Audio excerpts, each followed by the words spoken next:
आपण पाहतोय बी न्यूज, सोलापूरकरांचा मनामनातील। आणि परमपूजनीय शिवपुत्र महास्वामीजी यांच्या सहवासाने पवित्र झालेल्या या भूमीमध्ये आज मला माझे मित्र श्री कृष्णाजी पाटील यांच्यामुळे इथं भाग्य मिळालं। खरं तर मला 59 राज्यस्तरीय आणि जागतिक स्तरावर पुरस्कार आहे। गेल्या 20 वर्षापासून सामाजिक कामात आहे, पण स्वामीजी तुम्ही जी शाल घातली ना ती कशाचीच सर येऊ शकत नाही, कशाची सर।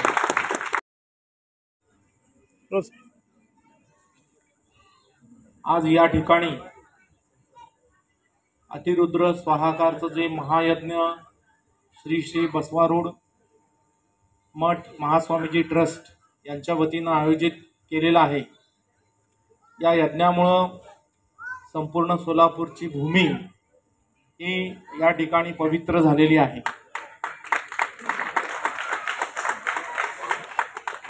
आम्ही कित्येक जन्म पुण्य केलेला आहे, म्हणून आम्हाला आज या ठिकाणी या सर्व महास्वामीजींच्या सानिध्यामध्ये या अतिरुद्र स्वाहाकारच्या पूजेचा मान मिळाला।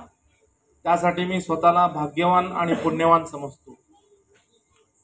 आम्ही बघत असतो की या ठिकाणी छोटे शिवपुत्र महास्वामीजी आहेत, हे वेळोवेळी विविध धार्मिक कार्यक्रमाचं या ठिकाणी आयोजन करून जे हिंदू धर्माला एक समाजकार्य करणं अपेक्षित आहे, ते समाजकार्य या ठिकाणी देव, देश आणि धर्म यासाठी अखंडपणे करत आहेत।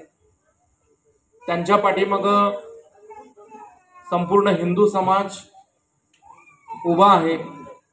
केव्हाही कोणत्याही स्वरूपाची त्यांना अडचण येऊ देणार नाही याची जबाबदारी या सोलापूर शहरातील नव्हे तर सोलापूर जिल्ह्यातील आणि महाराष्ट्रातील आणि या देशातील नागरिकांची आहे। आणि त्याचा मी एक घटक असून मी या ठिकाणी असं आश्वासन देतो की जेव्हा केव्हा कोणत्याही स्वरूपाची मदतीची आवश्यकता असेल तर त्यांनी मला अर्ध्या रात्री हाक मारावी, फक्त आठवण करावी, तर मी त्यांच्या मदतीला या ठिकाणी 24 तास हजर राहीन। आणि आज मला या ठिकाणी जो पूजेचा सन्मान दिला त्याबद्दल आभार नाही तर मी त्यांचं या ठिकाणी ऋण करतो आणि हे ऋण परतफेड करण्याची संधी मला परमेश्वर कधी ना कधी तरी देवो अशी मी या ठिकाणी परमेश्वर चरणी प्रार्थना करतो आणि माझे 2 शब्द संपवतो। जय हिंद, जय महाराष्ट्र।